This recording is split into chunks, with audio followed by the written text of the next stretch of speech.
The Dog and the Heartless King. Once upon a time there lived a king who cared for nobody but himself.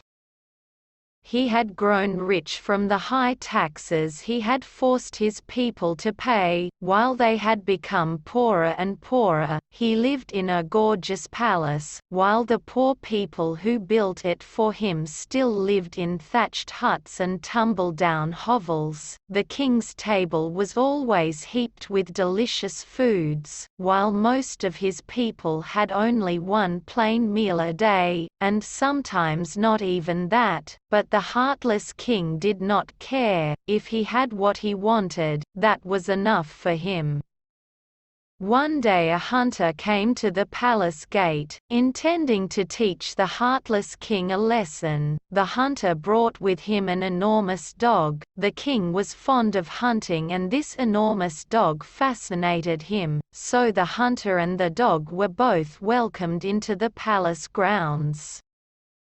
But the enormous dog was no ordinary dog, and her bark was like the roar of thunder. The first time she opened her big mouth and barked, the awful noise shook the walls of the palace and frightened the king and all his courtiers. If the dog had stopped with one or two barks, the matter might have been forgotten. But again and again her fierce roaring shook the palace and the earth itself. Before long there was no resting between barks. Nobody in the palace could hear themselves talk. The king was desperate and sent for the hunter. He asked, "Why does your dog make such a deafening noise?" "The dog is hungry," said the hunter. Immediately the king ordered that a big plateful of meat be brought.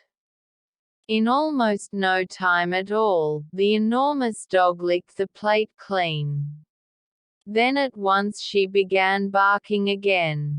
A second plateful of meat was brought. This the dog disposed of just as quickly as the first. Again the dog began barking.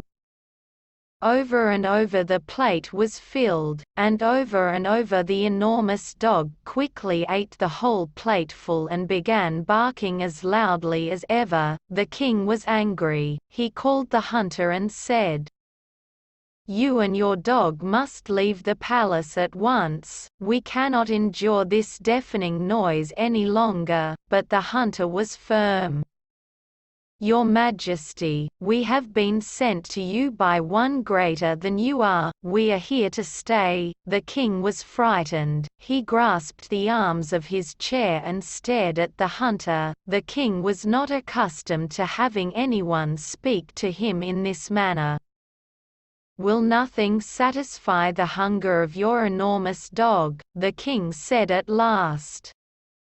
"Nothing that is easy for you to give," said the hunter. "Your Majesty, there are people in this kingdom who are eating all the food and who are not sharing it with those who do the work in the field to make the food grow. As a result, there are people who are always hungry. This dog feels the hunger of every person in this kingdom who does not have enough food to eat. As long as even one person is hungry, this dog will be hungry and he will keep barking." On hearing the hunter say this, the king was even more frightened than ever. It had never entered his thoughts that he had been doing anything wrong. He had thought that the people of his kingdom were simply supposed to always do exactly what he wanted. It had never occurred to him that a king should think of the happiness of anyone except himself. He was now angry from his head to his feet, inside and outside. Either he would go mad hearing the continuous barking of that enormous dog, or else something would have to be done, and that very quickly. So he called his wise advisers together and said, "What shall I do?" The wise ones bowed their heads and walked off to think over the question together. "Leader, you may wish to pause here, and ask the children what the king should do. But try as hard as they could, the advisors could see only two possible solutions. Either the enormous dog must be killed, or else every hungry person in the kingdom must be fed. No one was willing to kill the dog. So that meant there was only one thing left to do. Everybody in the kingdom must somehow be fed. The wise advisors were very clear in their minds about it. They returned to the king and told him plainly what had to be done. They had to shout, of course, because the enormous dog was still barking. The king hesitated no longer. Put all the servants on the palace grounds to work at once. He commanded, go to the storerooms and get all the bags of rice you can find. Pile them high on carts. Take also meat from my cupboards and gather vegetables and fruits from my gardens. Send servants out with these loaded carts into all the towns and villages in my kingdom. Command the servants to find all the people who are hungry.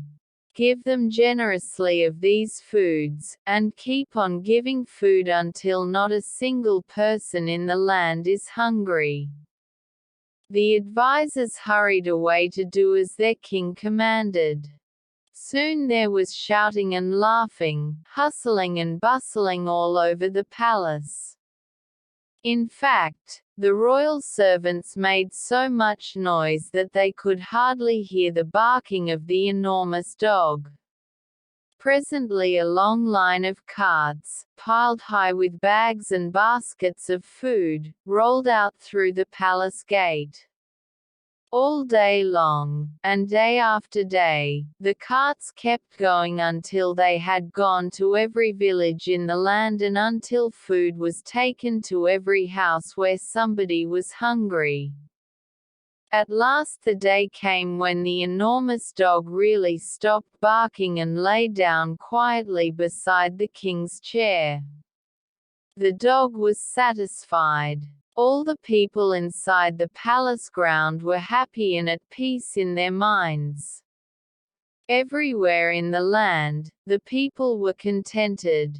For the next few years the enormous dog stayed by the king's side to be sure the king never reverted to his old ways. A few times the dog barked to remind the king about justice, and each time the king remembered the important lesson he had learned. Finally the dog was convinced the king truly understood the meaning of justice.